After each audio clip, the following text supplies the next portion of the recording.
జై బండ్ల, జై కేజీఎఫ్. అందరికీ నమస్కారం. వేదికకి అలంకరించిన పెద్దలు,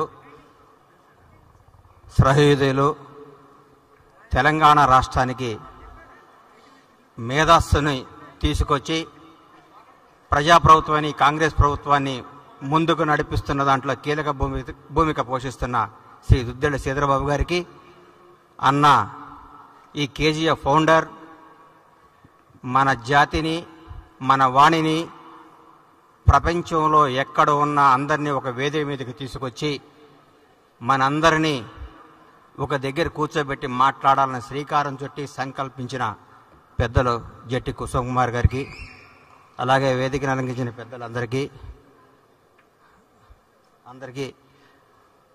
నా హృదయపూర్వక ధన్యవాదాలు.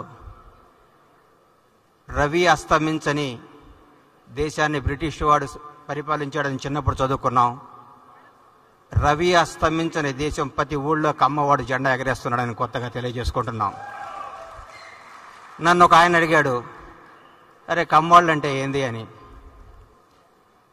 ఉదయాన్నే సూర్యుడితో గొడవ పడుతూ ఎప్పుడొస్తావని లేపేవాడు, అవసరమైతే సూటు ఇప్పి నాటేసేవాడు, ఆకాశం వైపు కసిగా చూసేవాడు, అవకాశం కోసం ఆశతో ఎదురు చూసేవాడు, నిజాయితీగా మాట్లాడేవాడు, ఎంత కష్టం వచ్చినా ఆత్మాభిమానాన్ని తాకట్టు పెట్టకుండా విజయం కోసం పోరాడేవాడు.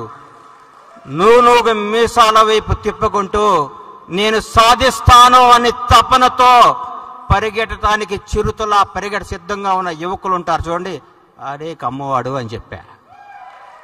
అన్ని కులాల్ని గౌరవిస్తా, నా కులాన్ని అభిమానిస్తానని చెప్తా.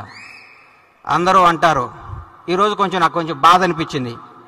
ప్రపంచవ్యాప్తంగా ఉన్న ప్రతి కమ్మవారు అందరూ ఇక్కడికి రావటం జరిగింది.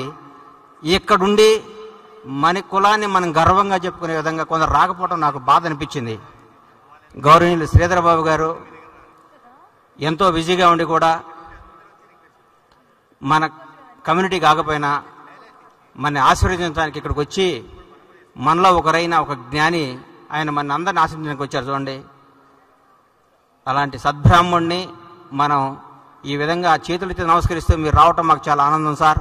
అలాగే ఉదయం రేవంత్ రెడ్డి గారు, అన్న రేవంత్ రెడ్డి గారు ప్రతి ఒక్కళ్ళు వచ్చి మమ్మల్ని ఆశీర్వదించారు. నిజం చెప్తున్నాం సార్, కమ్మాడు అంటే కష్టపడేవాడు, కమ్మాడు ఉంటే కసితో బతికేవాడు, కమ్మాడు అంటే కడుపులో తీసి పెట్టేవాడు, కమ్మాళ్ళుంటే ఎక్కడ బతుకు తెరువు ఉందో అక్కడ పరిగెత్తుకుంటూ పోయేవాళ్ళు. ఎందుకంటే నేనే చెప్తున్నా, 1973 సంవత్సరంలో తినటానికి ఇబ్బంది పడి మేము గుంటూరు జిల్లా నుంచి చిన్న సంవత్సరం పిల్లాన్ని చంకనేసుకొని, చిన్న పిల్లల్ని వేసుకొని బతకటానికి కర్ణాటక వలస వచ్చిన కుటుంబం నుంచి వచ్చిన వాడిని నేను.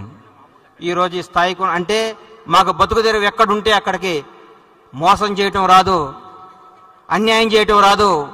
కమ్మవాడికి వచ్చింది కష్టపడటం నేర్పిన విద్య కమ్మ జాతిలో ఉందని నేను గర్వంగా చెప్పుకుంటా. చెరువులో పడ్డాడు ఈత్తం చూసాం, వాగులో పడ్డాడు కొట్టుకురావటం చూసాం, బోర్లో పడ్డా పైకి లేసేవాడే కమ్మవాడు. మామూలుగా బోర్లో పడితే ఎవరైనా చచ్చిపోతారు, బోర్లో పడ్డా పైకి రాగలిగే వాడు కెపాసిటీ ఉన్నవాడే కమ్మవాడు. కమ్మవాడిగా పుట్టినందుకు గర్విస్తాం, కమ్మవాడిగా పుట్టినందుకు ఆనందిస్తాం.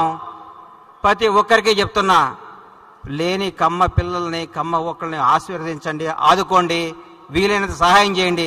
మేము పెద్ద పెద్ద కంపెనీలు పెట్టాం, మేము పెద్ద పెద్ద డాక్టర్లు అయ్యాం, మేము పెద్ద పెద్ద ఫ్లైట్లు కనిపెట్టాం కాదు.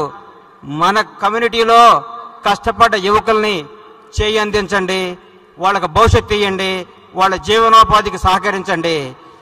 ఒక్క ప్రతి కమ్మవాడు మీకున్న స్థాయికి 10 మంది పిల్లల్ని మీరు కానీ ఎంకరేజ్ చేయగలిగారంటే భావి తరాల్లో మన కులం, మన కమ్యూనిటీ ఉన్నత స్థాయిలో ఉండాలని కోరుకునేవాడిని. ముఖ్యంగా నేను చెప్తున్నా, ఈ రోజు కాదు, అమెరికాలో తానా ఉత్సవాలు ఎన్ని చూశాను. అమెరికాలో తానా భవిష్యత్తులో అమెరికా ప్రెసిడెంట్ కూడా కమ్మవాడే అవకాశాలు చాలా ఉన్నాయి. ఆ స్థాయి ఉంది, ఆ స్టామినా ఉంది, ఆ దమ్ము ఉంది, ఆ ధైర్యం ఉంది. ఎవరికైనా ఎదురు తిరిగి నిలబడి సవాలు చేసే సత్తా ఉన్నవాడు కమ్మవాడు. అందుకని మీ అందరికీ చెప్తున్నా, దయచేసి పెద్ద పెద్ద కంపెనీలు పెట్టారు, పెద్ద చేశారు, లేని కమ్మ పిల్లల్ని ఆదుకోండి, కమ్మ వాళ్ళని ఎంకరేజ్ చేయండి, కమ్మ వాళ్ళ అభ్యుదయకు సహకరించండి. ప్రతి ఒక్కళ్ళు మన కమ్మ కులాన్ని పైకి తీసుకురావడానికి సహకరించాల్సిందిగా కోరుకుంటూ ఈ అవకాశం ఇచ్చిన కేజీఎఫ్ సంస్థ నిర్వాహకులందరికీ కృతజ్ఞత తెలియజేసుకుంటూ సెలవు తీసుకుంటున్నాను. థ్యాంక్ యూ, ధన్యవాదాలు.